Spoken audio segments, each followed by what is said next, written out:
One more drink, one more drink. You know in the morning for sure we gon' stink. One more round, one more round. It's 5 a.m., you pricks, the barkeep frowned. This is what we do, catch up for a few. We'll riff and talk some shit and then we'll sleep till 2. Talk some shit and then we'll sleep till 2. Woo! Hey, we might be drunk. It's fucking 3 p.m. on Super Bowl Sunday. This is our first early one. Yes, we're finally moving on to day drinking, which is the next step of alcoholism. What are you drinking? I'm dying to know what you drink during the day. Well, I figured it's Super Bowl Sunday. I'm in New Orleans seeing my mom on her birthday. She's 25. Happy birthday, So, Mrs. Normand. I'm going Bloody Mary. Whoa, dude. No way. No way. Look at that. The official Wow. day drink. Great day drink. A little vodka here. Yeah. And I'm going to do it up. I threw a fucking spicy pickle up in that motherfucker. Ooh, I'm jealous. I wish I had a couple of little accoutrements or whatever you call it. What Garnish. do you go to for a Bloody Mary? Like what's an appropriate garnish? What takes it too far? Oh, good question. Well, in New Orleans, there's all these psychos who put a fucking crab leg in there and a shrimp tail and a I love it. tampon. But they always go too far. It's like a Katrina version. The whole kitchen sink's in there, you know. It's like a prosthetic leg and all this dildo. But I think green olive, celery, maybe an okra, and some white onion. How about a pickle's not okay? Oh, well, pickle's good. Pickle's good. I like a pickle. I even throw some pickle juice up in that motherfucker, dude. I'm crazy. Good. I like a little pickle juice with booze. I was pro pickleback from the get-go. Oh yeah, pickleback had a renaissance. That really popped. It died out like fucking what was that Cronut. Cronut? That's what it was. I was thinking of Zima. Zima was the one I was thinking of. Zima had a minute and then it was like peace. Bye, Zima. That was like how you described a guy as a pussy. That was like for like the guy who was like homophobic but couldn't say that. So he'd be like, what are you, a Zima drinker? And you're like, chill out. Right. Zima, Crystal Pepsi, and the Macarena. In and out. Well, Crystal Pepsi made no sense. I thought it was cool. I mean, it was clear. I'm like, it used to be brown, now it's clear, but nobody dug it. But it's just fucking. But now it's like, but you got another clear drink that you're peddling with 7-Up. Why are we doing? Now it's just confusing. I don't know. Yeah, good point. And nobody gives a shit. You know, it's just the same drink, just clear. So yeah, I get it. But White Claw, when it first came out, it was like this pussy drink. It was a lemon truly, you know. And after a while, people were like, "Look, fuck you, I'm a pussy, I'm drinking it." And then they just owned it. And it kind of got garnered, or what's the word? Grandfathered in. Grandfathered in. Yeah, I think you know what happened. It got James Garnered in. It was a cool ass. No, you know what it was? The wife off a book. I think that was Robert Wagner, wasn't it? Oh, geez, sorry. But also he didn't do it. But like, right? Yeah, Natalie Wood, man, fuck. Oh, pretty lady. Pretty lady went out fucking at sea. That's how you're gonna die. I know. And that was back when you can get away with a murder. You know, that was pre-DNA, pre-cell phone cam, all that shit. Pre-DNA is like, it was fucking just anyone. It was like steroids in baseball. It's like when no one gave a shit, you could just put up numbers. You know what I mean? It's so true. You know, you watch these unsolved mysteries, it's almost like a cell phone in a horror movie. Like back in the day, there were no cell phones. So, you know, he's in the house. Now it's just like, I just call the police, or I'll be at the log cabin. I'll call the fire department, whatever it is. And back in the day, you were just screwed. Well, you nailed it, because they remade Rear Window with Shia LaBeouf. They called it Disturbia. And the whole thing about Rear Window is that she goes across the street to the murderer's place and he can't reach her. He's screaming like, get out, get out. But in Disturbia, he's like, she must have no service. That was the whole thing. Yeah, they have to have a scene where the cell phone breaks or it falls in a lake, you know, just to get through the plot. That's your T-Mobile ad right there. You should have switched to AT&T. Right. She got murdered. Grace Kelly died. Yeah. Another one that died young, car crash. Really? Married like the Prince of Monaco or something, and she died in a car crash at like 50 or something. It's fucking horrible. Beautiful Man, woman. beautiful. I mean, all those people went out. Like Fatty Arbuckle was young, and Marilyn Monroe was the overdose. All those hot ladies, they were not. They were smoking cigarettes at 9. They were only allowed to drink coffee and smoke cigarettes. They couldn't gain weight. I mean, that was a rough life for a young starlet in like the 40s. That's so true. Yeah, Marilyn Monroe is just like so fucking tiny. Like she just like I bet if you saw her in person now, you'd be like, that's like a little person. She was so Yeah. small. And banging Joe DiMaggio. So not only she's small, but she's probably fucking catching some abuse. That was an angry dude right there. No doubt about it. Well, what's the other guy? The Arthur Miller. What a range of dick. It's like wait, the so manliest. I didn't know she fucked Arthur Miller. Seriously? Oh, they were hot and heavy. Arthur Miller, Joe DiMaggio, and did she bang Sinatra too? I think Sinatra's like fucked all his friends' girl. Yeah. He wasn't a great guy, I bet. I mean, no. You've seen The Kid Stays in the Picture where he's banging Mia Farrow. Dude, that's like fucking weird too. He was 61 and she was 20. I know. What do you talk about? Yeah. What do you like? Good question. You're looking for depends. She's looking for fucking I don't know, 61. 61 Sinatra is fucking rough too. That's not like a regular 60. That's not like a fucking Dwayne Johnson 61.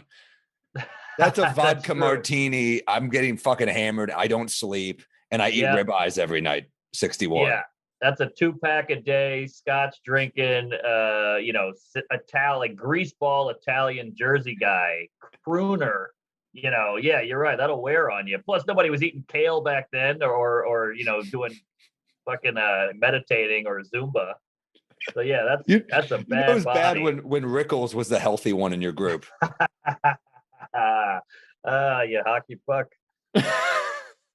Dude, fuck. Sinatra really apparently a manic depressive, terrible. Yeah, but he fucked his friends' women. Like he when Bogey was dying, he was like, you're my boy, Bogey, and then immediately moves in on Lauren Bacall. Whoa. Yeah. She's still Ava hot. Gardner. Yeah. Oh, dude, he fucking no one's saying he didn't have game. Wow. What's her name? There was some starlet back then. She said Sinatra was the best sex of her life. But it was in the 40s and 50s. So she said in an interview, you couldn't be vulgar. So she said, oh my God, he's amazing in the feathers. Which I thought was such a great, cool line for this whore to like cover it up, The feathers. The feathers. Fuck. So noir. I love they all had to talk. It was better writing back then because they had to avoid that stuff. We can just say fuck whenever we want. So we can get lazy. Yeah, so true. I mean, I did the Tonight Show and I used to say like something or other and I had to change it to go clean. I wish I knew what it was, but it was so much more clever because I had to make it clean. And it made me get creative. It does both. It works both ways because I remember Nick Griffin, our buddy on Letterman. I might have said this on our podcast even, but he had a joke like, young women are filled with sugar and spice and everything nice, and I'm filled with anger and semen and shame. And they made him change semen to Prozac, and I'm like, fuck, semen's so much funnier. You get the alliteration. So it works. Those suits don't help us, but I do think when we force ourselves to have to come up with a more clever line, Yeah, that's true. It can go both ways, totally. But Sinatra apparently did you watch the doc on HBO about him? No, I read a book by Earl Wilson, who was like a New York Post writer back in the day. I never saw the doc. Is it great? It's pretty great just because like how different things are. Like he was Italian back in the day and you couldn't, you got in trouble if you were Italian. His dad had to change the name of his bar to O'Leary's just to seem Irish, just so he could keep it open. Like crazy shit about Italian discrimination. That's fucking weird. Yeah, and he would just get really drunk and be like, he had a jet, obviously, he's the most guy on the planet. And he'd be like, let's just fly to London. They're like, dude, it's 5. And let's go to bed. He's like, let's fly to London. Just couldn't stop. Well, that was like a power thing back then. I mean, the song Come Fly With Me is like, that was a status thing. Come fly with me. Now it's like, all right, you want to go fly somewhere? But like back then it was like, come fly with me. We'll float down to Peru. And they'd be like, oh my God, Peru, Right. It was like right. That's a great point. And all these cool little stories about like stand-up comedy, you call it stand-up comedy because the mob ran all the night clubs and the gin joints, and they'd Yeah. say, "This is a stand-up guy. He's good. He's a Damn. stand-up guy," and that's where stand-up comedian came from. Interesting. Yeah, and also Vegas when the mob ran it, it seemed to work much more It smoothly. did. It seemed Yeah. smooth, even though they're murderers and psychopaths. It kind of worked. If you bail on the movie Casino before that last scene, it seems all right. I don't know. Right before Pesci Oh. and Phil Vincent or Frank Vincent, whatever, get fucking. That's one of the toughest to watch scenes ever.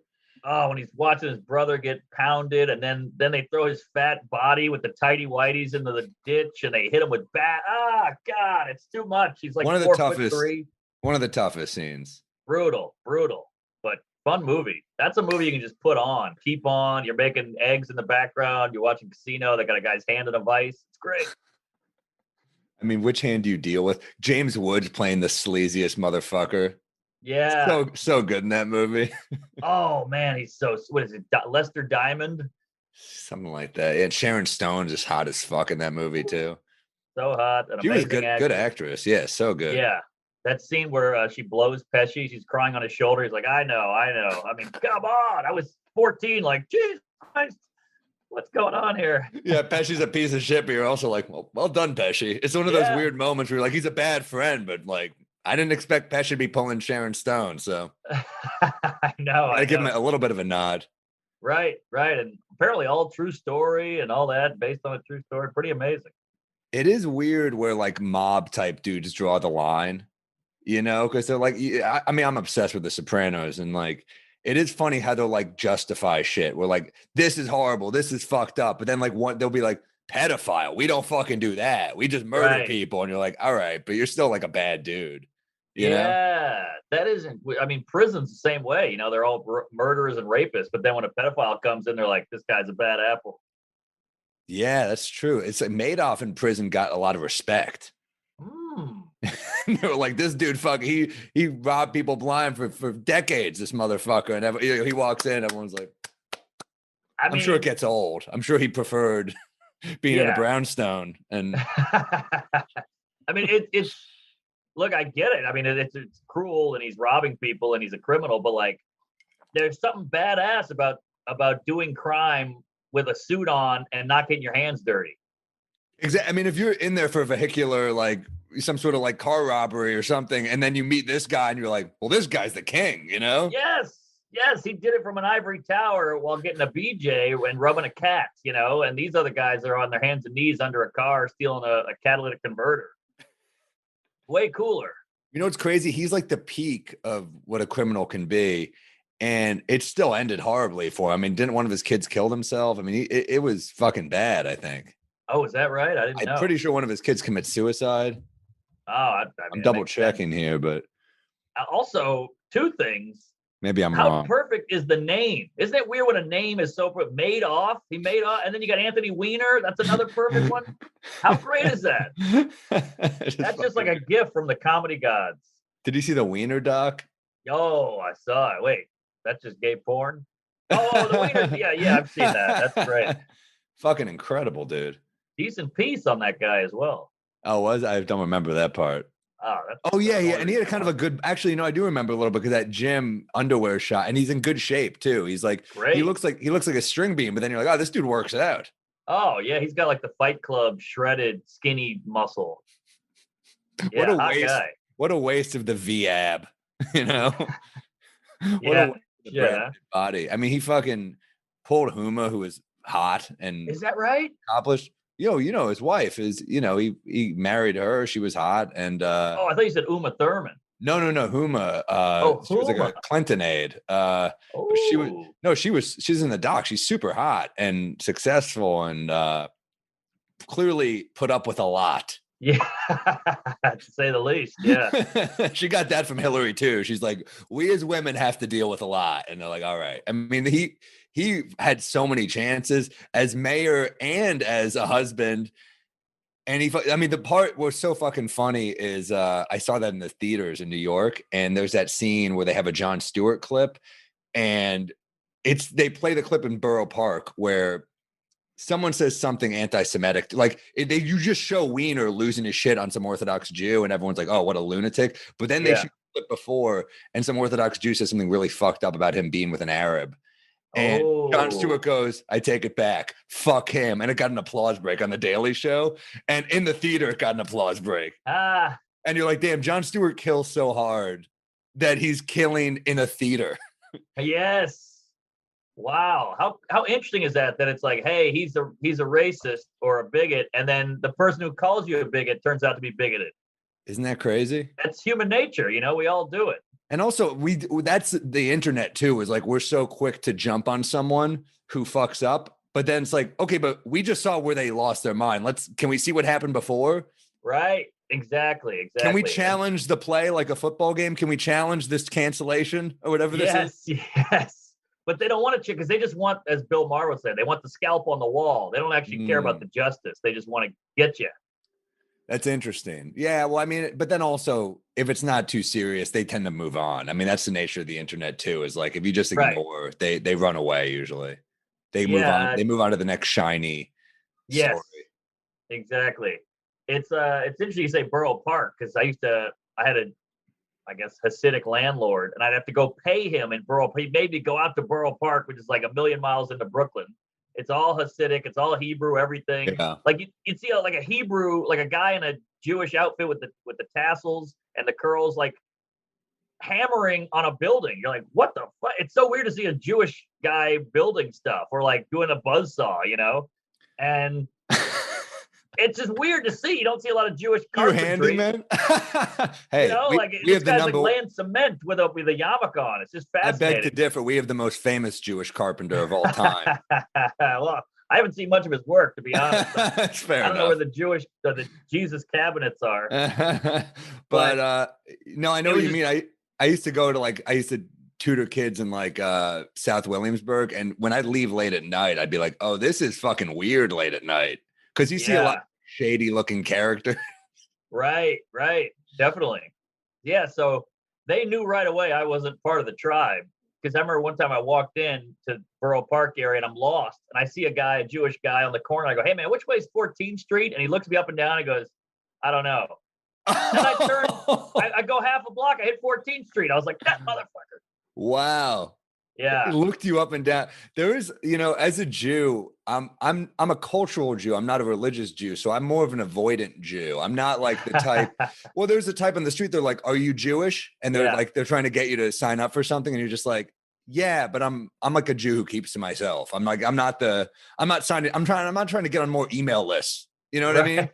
Right. Yeah, exactly. I don't want to be part of the prayer circle or the synagogue or whatever the fuck. Yeah, and they know. I mean, you kind of have a Jewish vibe, though. I mean, I think a lot of it is like you grew up with so much comedy, and so many comedians are Jewish. Yeah. So there's almost like a Jewish sensibility in you a little bit. I don't know. Yeah, sure. I mean, I take it as a compliment. I'm a wannabe. I mean, like Larry David and Seinfeld and Adam Sandler, Groucho Marx, Woody Allen. Like I'm obsessed with all these Jewish guys. Plus, every time you go, is that guy Jewish? He's really funny. They usually say, yeah, like Mel Brooks and Mort Saul, and it just keeps going. And Shelley Herman, whatever it is. But a lot of people don't even know who Mort Saul is now. Yeah, that's true. Woody Allen's idol, by the way. You know what's interesting about Mort Saul? I saw someone write something about this, how if he died and Lenny Bruce went on, he would have been Lenny Bruce. Because if you die in your prime, I mean, think about who the most famous rappers of all time are. It's Tupac and Biggie. It's the two guys who died in their fucking 20s. Think about the reverence we have for Bill Hicks or people who die super young. Yeah. Edberg, Geraldo, yeah. Geraldo was in his 40s, but he was like just getting to that prime where he was so fucking good. I mean, like look at Che Guevara. I think we've talked about this, but like the people that become iconic, we talked about this a little last episode, but like Mort Saul was like the guy. He was like John Oliver or Jon Stewart back in the day. Yeah. And it just got old. And I guess it just stopped working. I don't know. Yeah, well, I mean, first, again, just go back to the Jewish thing. Mort Saul, Jon Stewart, Lenny Bruce, Joan Rivers, all Jews, but it's John Leibowitz, by the way, his real name. That's right. Which a little offensive that he changed it. Come on, buddy, stick with the group. But I get it. It's Hollywood. But I don't know if Mort Saul, and we're going deep comedy stuff here. I don't know if Mort Saul had the cojones. Like Lenny Bruce was a twisted guy, heroin addict, weirdo a little bit. he had the chutzpah to like push the system. I don't know if Mort Saul was trying to rock the boat. I mean, he had some great points and he was political, but I think you need a little bit of a psycho to go say cocksucker in the 50s in a coffee shop and get pulled out by cops. That's well said. And also to like be a druggie and like kind of like a hard edge badass in a leather jacket. You're kind of like, oh, you're trying to shake it up a little bit. Yes. Joan Rivers said he made comedy sexy. Wow. Yeah. That's fucking cool. Not, you look at Shelley Berman or Mel Brooks, they're not exactly sexy guys. They're not. Yeah, like but look who Mel Brooks married though. Good point. I mean, I Anne love Bancroft. Brooks. Yeah, I mean, like funny can be cool, man. Right. And he was in World War II, by the way. Don't forget that. Yeah, these motherfuckers are such more like we think about like men. I saw this article on Tom Brady, and it was just him. It was like on him. He did a thing on Jimmy Kimmel show where they read mean tweets. A funny segment, like gives people an opportunity to be a little self-deprecating. And he's reading these tweets, and they're like, "You're not a man. You can't use a wrench." And Tom Brady's like, "Yeah, you're kind of right." Right. It's like funny, but it's like, well, what's a man? It's like the dude's like the greatest football player ever. No, it's like, you're not silly. A fucking man. You can't use a wrench. Like, guess what? He's so successful. He never had to learn how. Exactly. Yes. I'm banging a supermodel. I got 6 Super Bowl rings. I'm a millionaire. I provide. I'm a best player. What do you want from me? Yeah. He's a fucking, I wonder if it's, I mean, I'm sure it's enjoyable, the accolades and being just like beyond loved by everyone. Everyone's like, you're the fucking greatest. I saw that rapper, French Montana put $250K on the Super Bowl. I'm like, God damn. Wow. Imagine that shit. But everyone fucking loves Brady, man. And it's everyone at least respects him. Yes. Yeah. The only people that hate him are because he's so good. Yeah. I mean, and also like I think like when you're just being fed constantly, this guy's the GOAT, this guy's the greatest, people are like, shut the fuck up. Right. But he is. I mean, it's like, I think, and it's another thing, it's like when he retires, I think people will love him even more because they'll really take in the greatness. It's like MJ, like in his prime, I fucking hated MJ in the 90s. Right. I was a Knicks fan, but like you can't look back on Jordan and not be like, you're the shit. You're not the shit. He's the shit. He's the shit. He's the guy. He's the best. And it's just what we do in this country. We like to bring you up and then take you down. And but death is the ultimate down. So once you go to death, you're back up again. It's this weird fucking system, and it's all based on insecurity and ego. And let me just say this about the Jews. It's the last thing. You gotta have some weird Jewish chosen people, Hebrew pride because there's some Jewish bad guys out there, but they're the best at being bad guys. Madoff is the best at what he did. Epstein, obviously a villain, but killed it. I mean, who had more ladies on a conveyor belt? Oh, and to go against what you're saying, they weren't ladies. Sorry, females, I should say. Females, I guess. No, I mean, Epstein is he made it to the top for sure. I mean, he was a sneaky motherfucker. Weird that he was a teacher at Dalton. Yeah. Weird that he was, I mean. Smart dude. I'm not defending what the guy did, but it's like the Mike Racine joke, where they go, this guy is the worst pedophile. He molested 500 kids. And you're like, actually, he's the best pedophile. Yes. That's a fucking brilliant joke. His joke, basically. Mike's brilliant joke where he's like, the worst pedophile. That's a guy who can't get his van to start. Yeah. He's giving kids WNBA cards. His candy is circus peanuts. Fucking, that's a brilliant joke. Brilliant. Mike's always got the best tags of all time. If you guys want a great album, check out Mike Racine's album. It's iTunes, Spotify, RECINE, Mike Racine. Fucking incredibly funny. Incredible. So many great jokes. But yeah, no, I mean, look, peak villain, I guess so. Yeah. I guess Epstein was Harvey Weinstein. Another peak Jew villain. You guys know what you do is what I'm saying. Yeah. Even though it could be for good or it could be for bad, you're going to the top. You know what's weird about Weinstein is his real last name is Stewart, but he changed it to be no. Harvey Weinstein is it's weird because you rewatch some of those movies, you're like, man, he really made great movies. Like Spotlight was one of his last ones. You're like, that's a fucking incredible movie. Best The picture of the Tarantino year. movies. Then you read about him. You're like, you're the worst motherfucker. You're the worst human being. What is it about these guys who do good work? Like Cosby was known as the best comedian of all time for a while, and then he's a psycho. Not a Jew. Guy. no doctor, but no Jew. But, yeah, no, it's just the weirdest thing. Like you hear Picasso's this brilliant artist, but he's also like a wife beater or whatever it is. So it's a prick, weird kind of extremes that these guys live in. Well, I think if you're used to getting away with shit, massive success ain't gonna make you stop. Yeah, I guess so. Good point. And also Weinstein, I mean, look at the guy. He probably was a horny motherfucker who couldn't get laid. Then he got all this power and was like, I still can't get laid. Right. I know. And then you hear all these stories about him and Epstein had like weird dongs where they were like deformed and twisted. So you're like, that's egg-shaped. Yeah. Egg-shaped. Like Hitler penis. with the one ball. One ball, and apparently Hitler had a tiny dong as well. Oh, interesting. We're seeing a pattern. Thank God we have huge dogs. Thank God our dicks aren't egg-shaped. Yeah, exactly. That's a weird shape, by the way. Yeah. That's tough because you want some girth, but it's no good without the length. You don't want a tuna can. No one wants their dick to be described as hard-boiled. That's what did it look like? Poached. I don't know. Poached. Woo. Yeah. It's such a weird thing. Our boy Ronan Hirschberg had such a great tweet about I don't want to victim shame, but I feel like Eva Braun really ignored a lot of red flags about Hitler. That's great. So true. Fuck. I mean, just those nights are in the pillow talk. I can only imagine what he was saying. That'd be great if he was like really shy in bed. If he was just like, he's like, oh shucks, I don't know. He was. I mean, there were the gay rumors too, obviously. Oh, well, the obsession. I mean, when you're obsessing over men's looks and the whole Aryan thing enough, it's kind of like, all right, there might be some shit going on. Yeah, I mean, just the sheer numbers. Like you'd have to think some slave owners back in the day were probably like, damn, look at the dong on that slave, because like. Obviously, there had to be gay slave owners just with the sheer statistics. Sure. And they all sounded like Lindsey Graham. They all had the same delivery. But You're right. What? Give me a rec.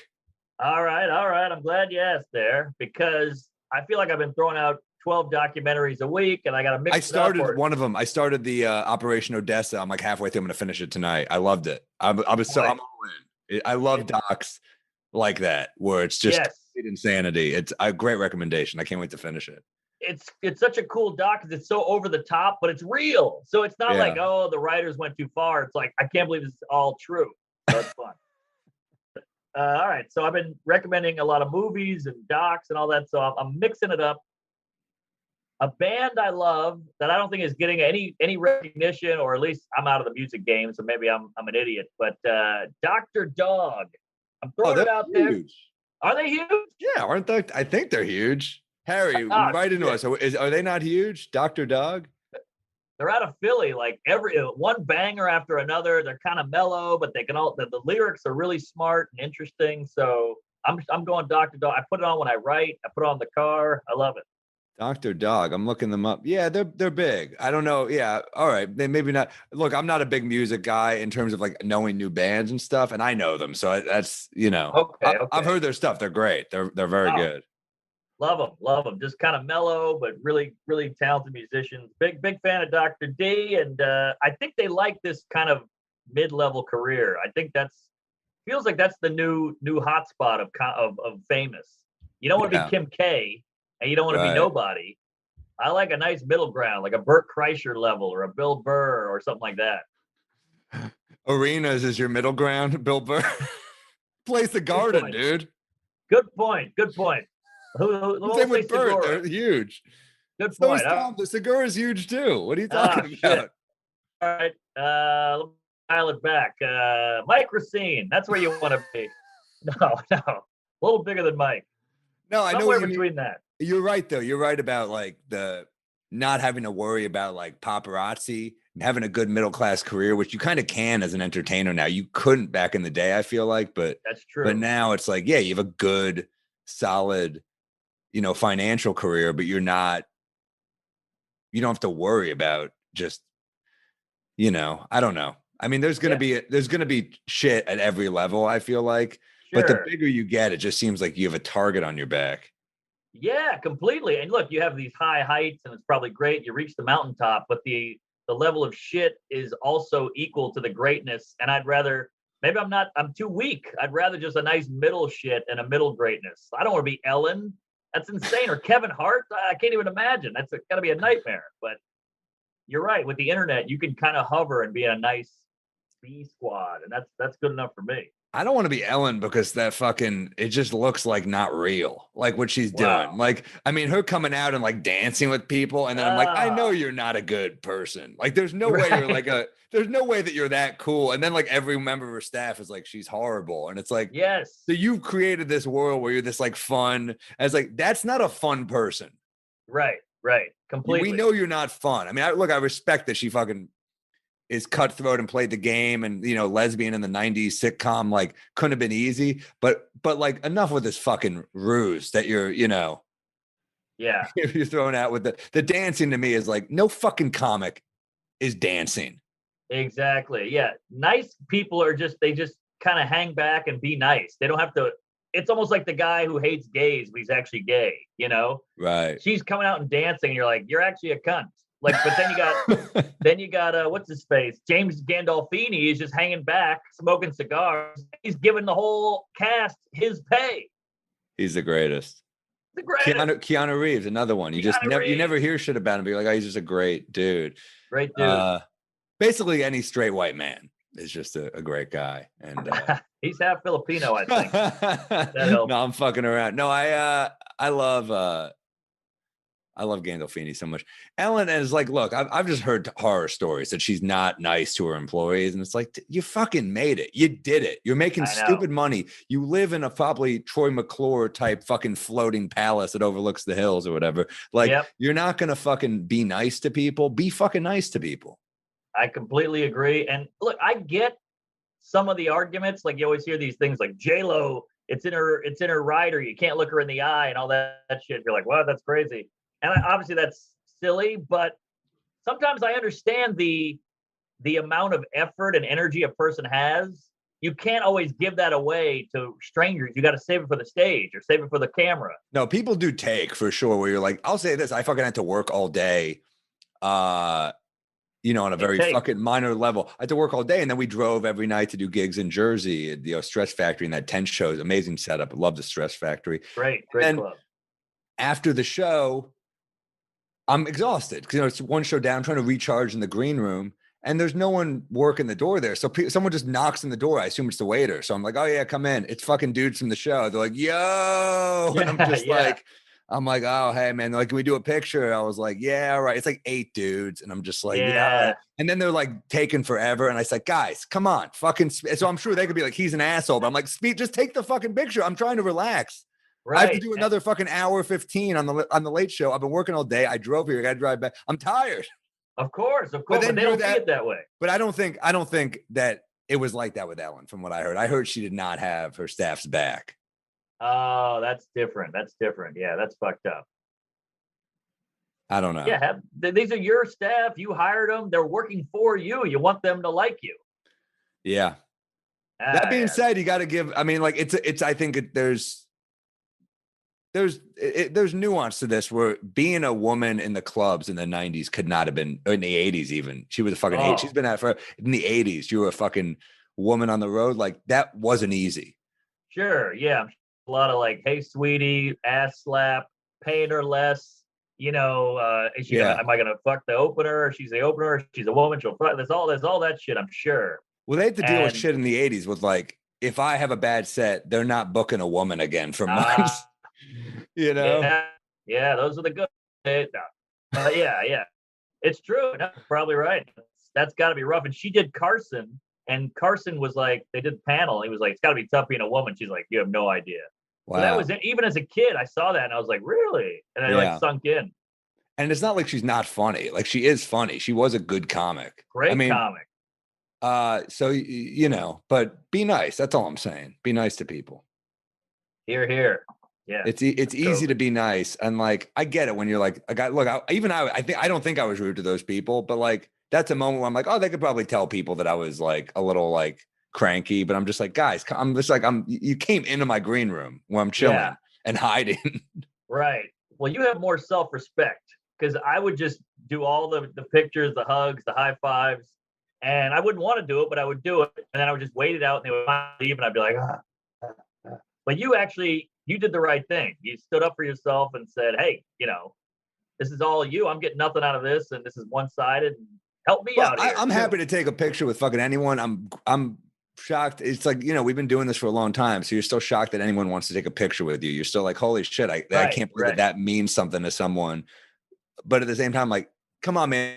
And if you're coming into my fucking area where I'm hiding, just have a little respect. Of course.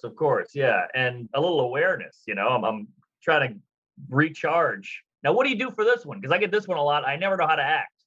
The guy who comes up, he's got you in the headlock and he goes, I love you, man. You can smell the whiskey.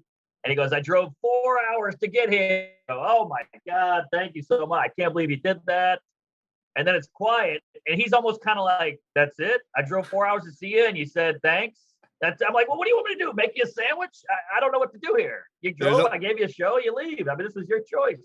There's a line in the Dangerfield documentary where Adam Sandler's telling this story and he goes, I meet Rodney, he's my favorite comedian ever. And he goes up to me and goes, Rodney, you're my favorite comedian of all time. And Rodney goes, hey, I'll tell you thanks, And he goes, that's it? And Dangerfield goes, what do you want me to do? A fucking cartwheel?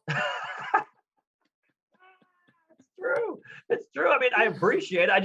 I don't know what to do. Give you gas money? I mean, what do you just say thank you so much. Give you gas money. It just never feels like enough. No, you just say thank you so much, man. It means a lot. That I think you. What can you say except I'm so grateful that you would drive that far to see me tell my dumb jokes. I mean, it's you're grateful. You're just like, I thank you so much, man. I can't imagine. All right, except I can because I took a fucking flight here. But no. You say I can. You say you're grateful because you are. I mean, I am. It is incredible. Very appreciative. It is incredible to show it, I guess. But it's incredible that anyone would go. So funny. The first fucking night I'm on stage at the Stretch Factory in Jersey, and Vinny Brand, the owner, comes on. I don't know he's going to come on, so he just starts he's like, "Hey, come back and riff with me." I was like, "Yeah, what the fuck? Why not?" So we're talking on stage, and Vinny goes, you're gonna come back to the club, right?" And I'm just like, "I'm here the whole weekend. What do you think you think I'm just bailing on you?" Yeah. What do you mean you're gonna come back? Did the same thing to me. He's like, all these. They get too big. They never come back. Romano, Seinfeld, Chris. I'm like, well, what do you want me to do? Do a weekend here every night? Like they're doing theaters. I think Rock does go back. I think Rock will work out there because he lives in Jersey. Oh yeah. He'll probably work out there and do like a fucking what do you call it? Like Oscars or something. Romano's in the new Scorsese movie. He's like, come back to fucking the Stress Factory. He's like, right. I know, but it's a great Vinny. club. It's a great club, and Vinny's a great dude. And they're actually they put up a tent and shit that works. It's incredible. It's heated. You're not cold. It's insane. He put like $80,000 into it. I heard. Yeah, and it's paying off. It's one of the best setups in the country. I think I've done a lot of outdoor stuff, and maybe it is the best. And they run it beautifully, and it kind of feels like a community there. Like the crowds feel like they know Vinny. He knows the crowds. He's saying hi to everybody. It's a cool thing. I love it. It feels great to be telling jokes, man. I miss it so fucking much. So anytime. I just miss our regular way of life, like doing this every night and hanging at the clubs. And I mean, even this is fucking weirdly just like I look forward to this where we're just having a drink and shooting the shit. It's just kind of nice, It's necessary, totally necessary. And you go to a green room. I'm at the Stretch Factory in the green room with an opener, Ian Lara, and I didn't want to leave. He's like, we got to get back. It's midnight. I'm like, a little longer. We got a chicken sandwich coming in. We got vodka, whiskey, sodas. Let's hang out. Yeah, I was doing tequila. My thing is I'll do coffee on the early show and I'll do tequila on the late. Ooh. And I'll do tequila with lime. It's kind of hangover proof. It's kind of great. I love it. That's my go-to as well. All you need is that squeeze of lime. It's a beautiful squeeze thing. of lime and you're good. A little Avian or Casamigos or some shit. And you're like, I'm good, dude. Yeah, they say it has to be a clear tequila. So watch out with that brown stuff. Yeah, I go clear. or gold. I mean, but yeah, Yeah. No, I'm with you. I don't do the. I mean, if you want to have like some añejo or some shit, it's pretty good, but you're gonna feel it a little more the next day. there was one night at the cellar where me, you, and a couple other guys just did Casamigos straight up for, I don't know, 9 hours. And we woke up, we swung the door open, the sun shines in, we fall out on the sidewalk. You fall into a cab, we throw you in. I walk home. I haven't been that hungover since the 80s. The next day I was like regarding Henry. I was like trying to feed myself. I was drooling. Oh, that was the worst hangover of all time. I remember we would always have that like late afternoon text. I think we'd be like, we're like not talking to people till then. I'd be like, you're hurting, and you'd be like, I'm fucking hurting. I'd be like, you're almost like grateful that it's not just you that's in that much pain. Where you're like, all right, we're in this together. I get. It's funny how much shit like we bring that shit in ourselves, but it's like every once in a while you just need that shit talk or that vent sesh where you're just like, fuck everything, and you feel good. It's so that those hangovers, because you just turn into like the most primal version. You're like, need to eat, shit, water, sleep. You got a skid mark going. You got to order in like a hamburger. I mean, it's the saddest version of you of all time. Drip drop? Do you do that? Pedialyte? Any of that stuff? Yeah, I love Pedialyte. Game changer. I can just chug. If I'm hungover enough, I'll just chug the whole carton of it, and my body, you can feel it going in. Your body's like, yep, this is good. We need this. We got an ad we got to give you too. Lucy's nicotine gum. Good call. These motherfuckers are great. I mean, if you're struggling with cigarette smoking, this will get you off. Founded by Caltech scientists, former smokers who want to help other people quit. And it actually tastes good. It's like wintergreen and pomegranate flavors, cinnamon, 4 milligrams of nicotine. And, I mean, this is what it's all about, man. Like if you're trying to get off cigarettes, the best time to get off it, especially with COVID, respiratory illness. Unless you don't, I mean, I guess there's some, if you're in Jersey, maybe not, because you get the vaccine first if you're a cigarette smoker. So. Good point. But, they're supporting the show. So go support them. Get 20% off all products, including gum or lozenges at lucy.co with code DRUNK. You get 20% off with code DRUNK at lucy.co.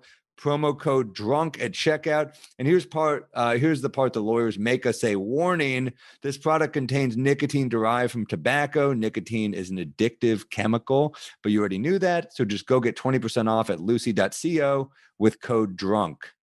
Yes, get on it today. It tastes great, and they have lozenges if you don't like gum. But look, COVID, this is your time to make yourself better. You got all the free time in the world. Quit smoking, grab some gum, and because nicotine ain't bad for you. It's just the actual cigarette tar and all that rat shit they put in there. So get the gum, get healthy, live your life longer. What's your rec? Okay, I mean, this is an obvious one, but I've restarted the whole show again, so I got to. Sopranos season 1, man. I have to. I hate to be a fucking cliche, but I'm rewatching the whole show, and I've rewatched the show probably 12 times. I'm obsessed with it, but I'm rewatching. I mean, it's like my Sopranos is my go-to because it's weirdly, for such a violent show, it's weirdly calming because it's so funny. It's so well written. Like that's the other thing. I was watching one today. I went for a run. I was like listening to it, and it's so fucking funny, dude. It's so it was like Uncle Junior, the way he fucking talks and is like this old man, but he's such a fucking. They find out this kid he knew is Taylor's kid overdosed and like crashed a car, and he's like, this guy's still selling drugs, and Junior just goes, and what's this motherless fuck's name? like every once in a while they have to do some personal shit, and then it just cuts to Junior in the nursing home with Tony's mom, and he goes, ugh, even the coffee's old here. He's great. He's the funniest one. And that mom was such a coos. Like I would see her in a scene and I would get uncomfortable. She was mean. Incredible. She was so good. Dude, Junior, my buddy Reese Waters, who's like a great dude. He's like a sportscaster now. I know Reese. He did a couple Lettermans back in the day. He's funny and he's like a great dude. I knew him since I started. And he he was telling me he played pool at the Friars Club in New York. He played pool with junior soprano once, Dominic Whoa. Chinese, and he said one of the nicest motherfuckers you'll ever meet. I was like, it just makes you're just like happy that's how it goes, you know? Yeah, yeah. Oh man, that dude, is it Corrado? Corrado Soprano, yeah. What a great name. Yeah, he's a badass. I mean, you're probably still in the early seasons, right? I'm back on season 1, but I've rewatched the entire show so many times. 6 is a harder rewatch for me because it gets so bleak. Yeah. When shit starts going downhill, it's kind of like how like the first, hour 50 of Wolf of Wall Street is a ton of fun, and then you're kind of like, this last hour 10 is kind of rough. I don't know. Right. It's like Elvis's life. You're like, this is unbelievable, and then cut to him dead on a toilet with a peanut butter and banana sandwich. It's like anyone's life. Yeah, I guess so. But man, Jackie Jr. when he comes in, and then when Chris is all like hopped up on dope, that is the saddest shit. But that intervention scene, I still say, is one of the funniest written scenes I've ever seen in television. I'm with you. He sits on Cosette, and Tony's obsessed with animal. He's like, "You sit on a fucking dog? You didn't feel it under you? How do you kill a dog?" And then he calls his mom a whore. So Paulie punches him. I mean, it's just. I'm on the floor. And Paulie's yelling at him, "You're weak. You're weak." The fucking intervention. It's fucking gold. Yeah. I assume most people watching us have seen The Sopranos, but if you haven't seen The Sopranos, watch The Sopranos. It's perfect. It's a perfect show. Brilliant. It's got something for everybody. And I'd say the best character development on TV. Every character is there's so much depth. Yeah. To the point where you know what movies they like. That's a good point. That's point. Gary Cooper and fucking Tony watching White Heat at one point with Cagney, and you're just like, this is so many great the writers are so smart where you're like, oh man, like I'm learning shit. I just rewatched the one where he takes Meadow to college. One of the greatest episodes in TV history. He takes Meadow to look at schools, and he runs into a guy who's in witness protection who used to be in the mob, and Tony fucking kills him. Oh yeah. It's crazy. It's so layered where you're like, that no show gets like a sociopath and then also shows the family man side of him better, where you're like, even with AJ, where he's just like finding out what his dad does, and Tony just he's at the funeral for Jackie Aprile, and Tony just winks at him, and you're like, fuck, I would want his approval too. Yeah, totally. It's true, because it's so real. I mean, we're humans with ego and insecurities. It's fucking I'm sorry to give an obvious rec, but that's what I've been watching again. So hey. I will finish Operation Odessa, and you got to watch Rick and Morty. You got to give that. I got to watch that. So all good. Right. I struggle with cartoons, but I don't know why. I love the Simpsons. You're working on a cartoon. South Park. I love Family Guy. What? Yeah, no, you're working on a cartoon, and you just said like three that you love, Yeah, no, it's all me, but everybody tells me I sound like that guy. Like Rick? Yeah. Because you burp when you talk. Oh, is that what it is? He burps when he talks a lot. Oh, all right. I'll take it. Yeah, dude, he said Rick from Rick and Morty is like the best character. Yeah, I want to hear what you say. You'll come back on a pod and we'll rehash that one point. Give me a pet peeve. Oh, BoJack is another good cartoon too. BoJack's good. BoJack's fucking. It gets sad. I couldn't finish it. I was like, I don't want to. I'm assuming it ends sadly. I don't want to. It puts me in a bad place. But I did like BoJack. Oh yeah. All right, pet peeve. I got two, but one of them is better. I wrote it down. I want to say it right. Okay, I'm gonna try to recreate this because it happens to me all the time, and I fucking can't stand it. All right. When you mix up two things on accident and people dwell on it, you go, New York City is the capital of New York, and Albany is the best city in New York. And they go, oh, wait, hold on. I mean, Albany's the capital, and they go, oh, geez, for a second, I thought you thought Albany was the best city in New York. No, you think New York City's the capital? Albany's the capital. I'm like, I know, I caught it. I changed. You really think New York, the capital? This guy thinks New York City. I'm like, I got it wrong for 2 seconds. I know the answer. And then they just keep hammering it on you. I'm like, this is all you got? You can't come up with anything on your own, so you got to shit on my point that wasn't even good. I'm so with you. It's like you almost need to retake a scene in a movie, and the director's like, nope, you only got one chance at it, and we're going with that. You're a shitty actor now. That's a great way to put it. Yeah, you're like, Robert De Niro was in Star Wars and Harrison Ford was in Good. I mean, Harrison Ford was in Star Wars. Robert De Niro. You think Harrison Ford was in Goodfellas? Like, no, I corrected myself. No, you no said it. Like, backsies, no yeah. do-overs. You're And it's like fucking. they want you to be wrong so bad, and then you go, no, I'm showing you that I know, and they go, I don't care that you know. I want to just fuck with you. Oh, that's so fucking funny. That's so true. Drives I me nuts. hate that. I fucking hate that. Hate it. They won't leave That's it a good alone. one. That's a good one because that drives me nuts. I had a All funny right. one. We had a funny thing. I remember we talked about when we were doing clubs on the road early on, and like how that free meal meant so much to us. And you did a club in Ohio, and the guy's like, "Get the salmon," and you Yeah. were like, "All right," and they charged you for it. Yeah, Funny Farm in Youngstown, Ohio. I'll never forget. He was upselling me. He's like, a great wine to get with this swordfish is the red. I was like, all right, bring it on. And then $800 later, you know. Yeah, that happened to me in a club called Loonies with 2 E's in Colorado Springs. I'm not bragging, but I did a gig and all week he's like, "You can have a drink." I'm like, "I don't know." He's like, "Fucking pussy," the bartender. And I'm like, Yeah. "All right, I'll have a drink." I'm like a young comic on the road. And then they fucking hand me a bill for all the beers at the end of the weekend. I'm like, "You fucking pricks. What a douche. You're They're peer making their money pressuring back. me." I know. Yeah. Brutal. How is Colorado Springs? That seems like a pretty town. It's like a naval base Ah. town. It's cute. It's like all right. I mean, it's remember I went to a Mexican restaurant there that was great. It was cool. I mean, like the club wasn't great. I think they have Yeah. a big, I could be wrong, but I think they have a big Vietnamese population too. Interesting.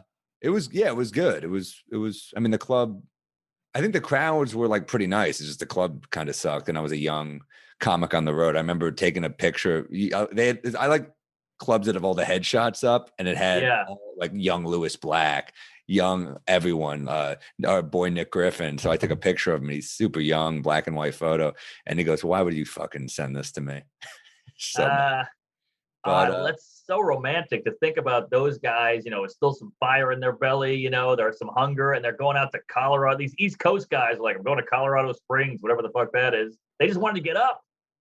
fucking on. I miss it so much, the regularity of it. But my pet peeve is, this is a dumb one, but when people are running late and they're running late and then they're like, "All right, I'm like 20 minutes out," but they're more than 20 minutes out. And it's Oh, like, yeah. I'm gonna find out. Just tell me. Don't make me.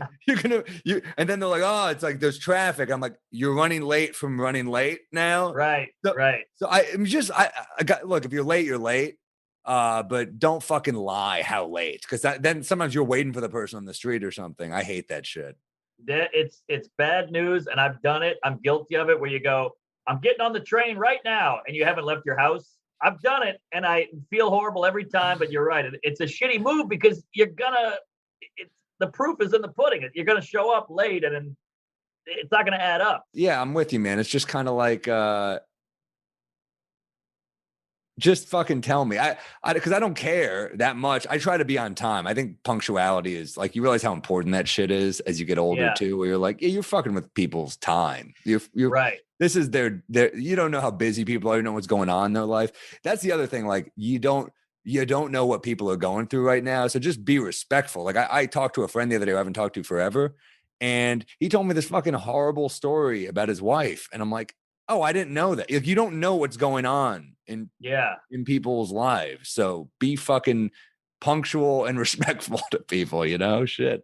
Yeah, and the worst is when they're super late and you're like, all right, well, I got a hard out, and then they show up and you're like, well, now we only have this much time, and they get mad at you, like, what? We'll I never make it. know. You're like, that's Oh your my fault. God. We I love would have that. done it if you were on time. I love that.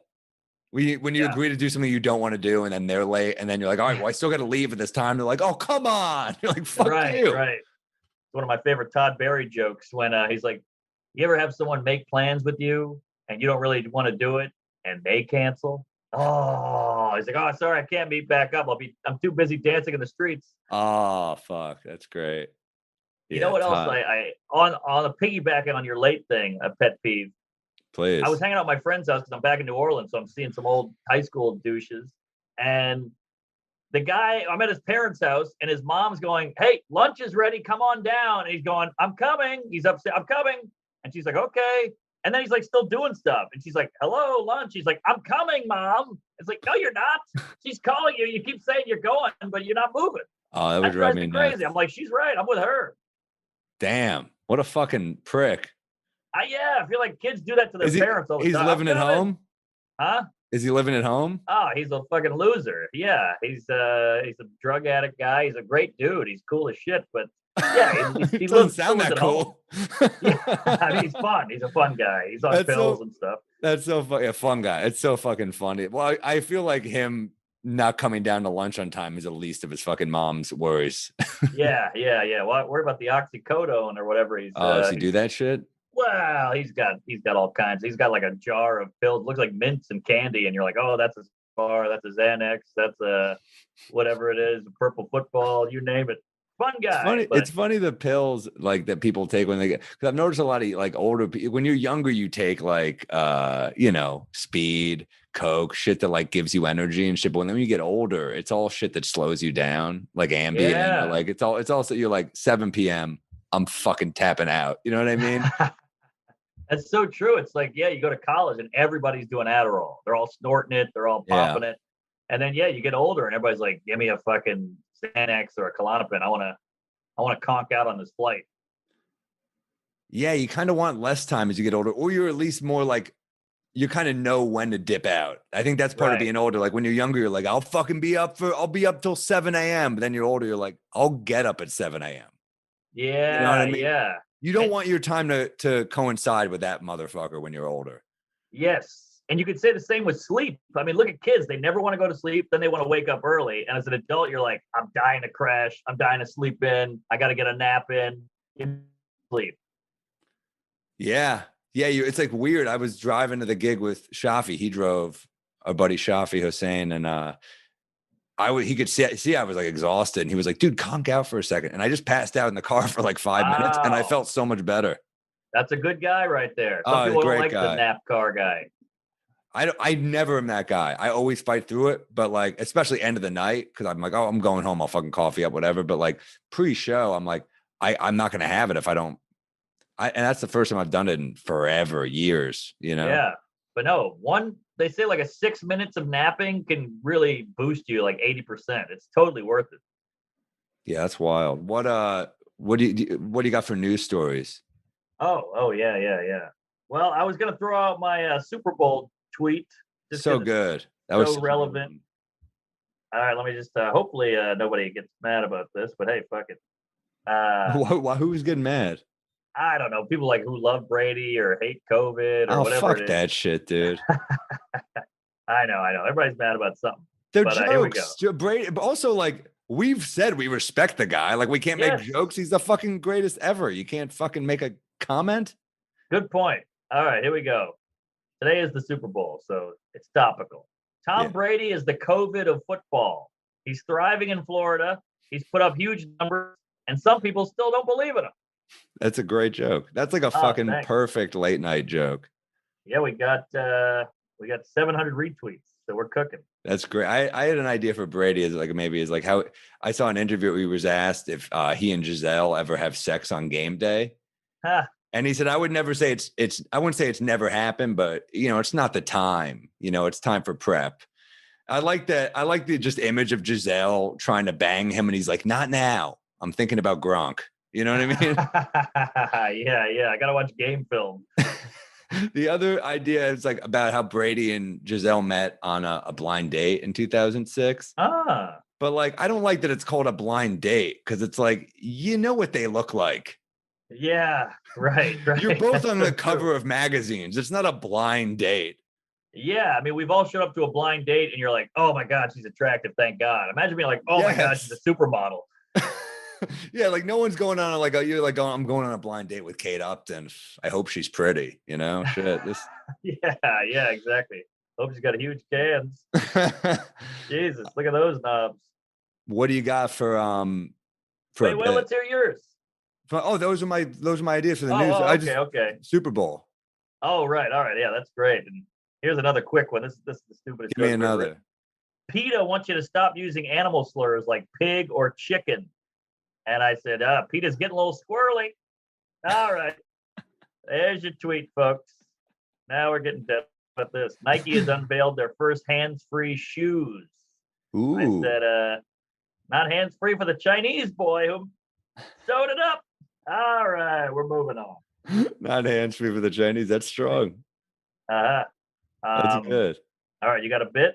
I had one other that was like a riff last night, but it was just like a riff on the Super Bowl. They were like Mahomes or Brady, and I said, well, it's basically the 2008 election. It's a cool young black guy versus an old white. Ha ha. Oh, that's good. Off the cuff, it killed. I don't know That's if a great connection. Let's see. Yeah, give me a bit that you're working on. Well, I feel bad because I'm 2 weeks in a row with a trans bit, but I think I got something here. Okay, Chappelle. It's pro. I mean, I'm fucking around. All right. So, but I think I got a big angle here, and I Hit did me. it on stage. It worked, but it's still wonky. Okay. This sounds like a trans person decide talking about their piece. I've got a big angle. It's wonky. Yeah, it Still works. Right. I think you'll like it if you give it a chance. Please. All right. So trans women are now playing sports with biological women and dominating. Yeah. And a lot of people are upset about this. And it must be how white guys felt in the 40s when black people started playing. Like, we can't allow this. We'll never win again. It's unnatural. That's fucking great. All right. And nobody gets hurt in that. It's not really, you can't really get offended by it. Yeah. What's her name? Jack Robinson. That's not a fucking woman. Right. They're not the same as us. Jacqueline Robinson. Hey, that's good. I like that. Jesse Dude, that's Owens a great. could be That's a great premise. Needs more, but I think that's the. Well, the and premise. By the way, yeah. Sorry, 2 of these that I've pitched on you that you helped me with are working now. So. Hell yeah. My friend had a great idea, Eric. He said we should shoot this and then shoot the bit working on stage. Ooh, that's fun. Yeah, that's cool. Yeah, I love it. I mean, we've been doing this for years. I know. My idea was on. Have you seen the documentary, The Brooklyn 7-5? I love it. It's about the most corrupt precinct in New York history. It's hilarious. First off, I love documentaries that are like people who just clearly, it's like the Odessa guy, clearly have not learned their lesson. Like they're reminiscing about this shit like it's still cool. And they're like, would I change anything? Nah. And you're like, you're an unemployable, divorced loser. Like you wouldn't change anything. But so basically for the for the fucking bit was that they're talking about the precinct. And they're like, it was the scariest precinct ever. Anyone would have been scared. It would have scared Clint Eastwood. And I'm like, oh, you mean a 97-year-old actor? He would have been. No one would have fucked with us. Not Dustin Hoffman. Not Meryl Streep. No one. That's great. That's great. So None of the Police Academy. No one in the Police Academy. Steve Gutenberg wouldn't have stood a chance. The sound effect guy. The sound effect guy. That's great. You couldn't say Dirty Harry. Exactly. Clint Eastwood. That's hilarious. Made me laugh. So an old man who wears makeup and goes to a set. Yes, fucking exactly. Adorable. Clint Eastwood, Fun by the way, still fucking kicking, man. Incredible. I know. He looks good too. He looks great. I saw a movie with my ex-girlfriend. She was like, he's kind of hot. I'm like, all right, take it easy there, Dilfy. But he's a handsome man. Handsome man, great. Just like a, what do you call it? A tight skin. Like, a lot of old men get that loose skin. He's tight as a drum. But the guy who directed 7-5 also directed Operation Odessa and The Night Stalker. Wow, I just watched Night Stalker on your rack. Oh yeah, Tiller Russell, he's fun. That motherfucker's creepy. They're just dead behind the eyes, man. They're just like, you're like, this dude's got nothing back here. Nothing. And again, pre-DNA, they were going off a shoe print. Fucking crazy. Yeah, it's hilarious that like they find a fucking like a boot imprint and they're like, we got him. It's like that's how fucking primitive you did. Crazy. I know, and people were tough back then. Like it's California in the 80s or whatever. Some guy gets shot in the face and chases the dude out. Yeah. I think you're just in shock and you're just like, fuck this motherfucker. But that was, there's that one part where they're like, yeah, if I got chased by a dude I shot in the face, I'd be scared too. And you're like, yeah, I guess so. Yeah, good point. And I love that these cops are chasing him for years, literally years. And then a fucking dude on the street beats the shit out of him with a lead pipe. I'm like, yeah, a little street justice.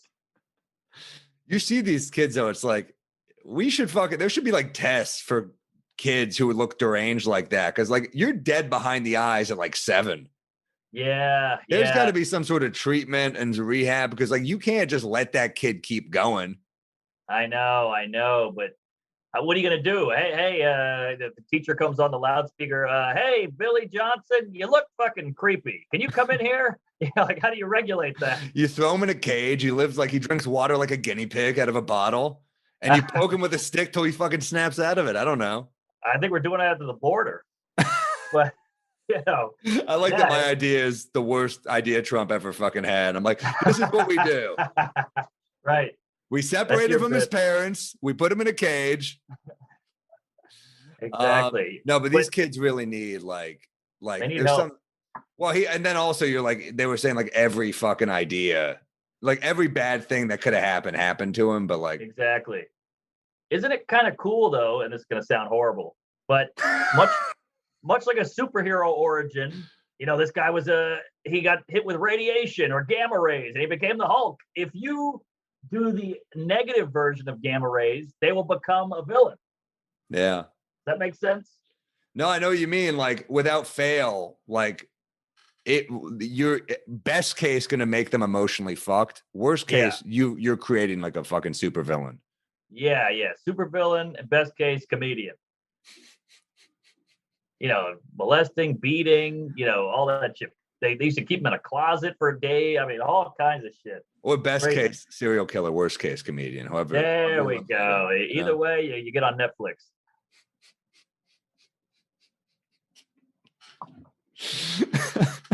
the shitty serial killers, they have to self-produce their documentaries. You're like, it's on fucking YouTube. This is bullshit.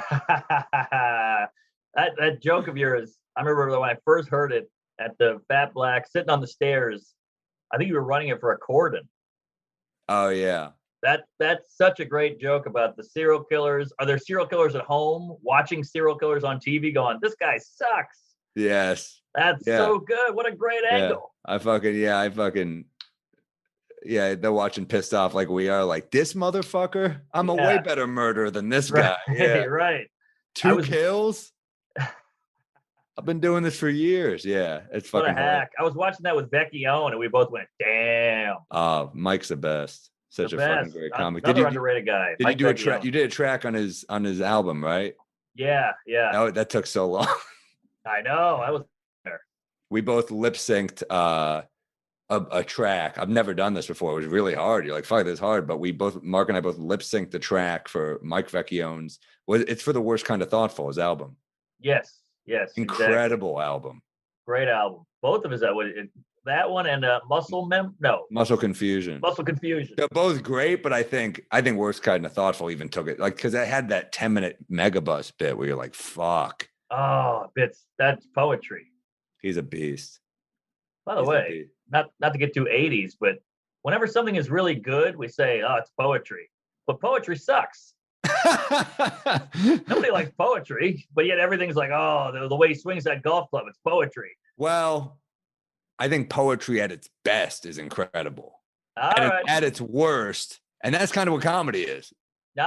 Good point. You know, at its best, you're like, fuck, I'll hear a great song lyric and be like, that's poetic. But you hear like bad music and you're just like, ugh, like this is bad anything, but like especially comedy is bad music. You can kind of tune out. Bad comedy, bad magic. I feel like that's just sad. You see he's like a 48-year-old guy. He's divorced and he's doing like the rings. 4 rings out of when they fall apart. You're like, oh, this poor guy's family left him. You're in Vegas at like one of the C rooms, you know, which we've played. But wait, you had something there that I wanted to. Shit. Oh, when I was in college, I took a trip to Chicago with my girlfriend. I was like, oh, let's see Chicago. We've never been. And we went to an improv show at Second City. It was unbelievable. People shit on improv all day long. There's a lot of bad improv, obviously. But when you see good improv, it's poetry. It's unbelievable. It's poetry. It's so that's going to be a catchphrase for the pod. What do you remember? Did any of the guys go on to be big? Because that's a big, Chicago improv. Like, so many of the greats came out of there. Farley, right? Mike Myers, Vince Vaughn. Yeah, yeah. I think some went to like the Groundlings and then worked their way up into movies and stuff like that, like a lot of sitcom-y stuff. I don't know their names, but I mean, these guys were, I was on the edge of my seat. My jaw was on the floor. Like, how did they think of that? That was so quick. That was Wow. brilliant. You're lost in the scene. You feel like, we're on the moon now. And you felt like you bought it. It totally worked. And everything, I would shout out a thing. They would run with it. It was amazing. And then you see some improv in a black box theater in Manhattan. You're like, I want to kill myself. I want to eat a bullet. This is the worst I've ever seen. I'm cringing. I'm shitting blood. I hate this. What that's such a fucking it's such a funny that'd be a great improv name, Eat a Bullet. Well, I Yeah. remember I did a gig in Chicago Yeah. once, and there's that old, I forgot the name of it. I think the show is called Paper Machete, and Mm. it's at an old Capone bar. You've done this before? Ooh, Yeah, it's like yes. yeah. So I did that gig, and it's like a classic, cool ass fucking old Capone bar. Yeah. And, It's and green. The Chicago. outside is green. And Yes, it's right by the L, the train. Oh, I did that room. It's got a wraparound roundish bar.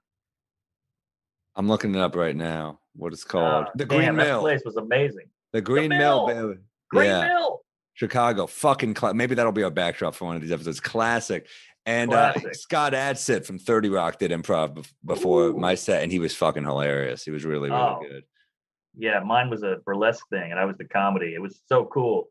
And Matt Bronger was there as well. It was fun. Oh, love Chicago Bronger. guy. Love Bronger. Yeah, and Scott Adsit, though, you're like, fuck, this dude, he's so funny on 30 Rock. So it's just cool to see him fucking around doing like I love that. I love that. It's like when you see like Bill Burr pop in on a bar show, you're like, oh yeah.